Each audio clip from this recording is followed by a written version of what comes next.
Want to protect every device on your network using your Android phone as a VPN router? Let's get started. Open Google Play on your device.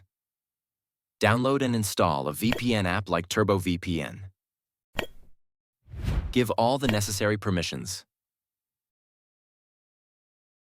Connect to a VPN server of your choice to secure your device.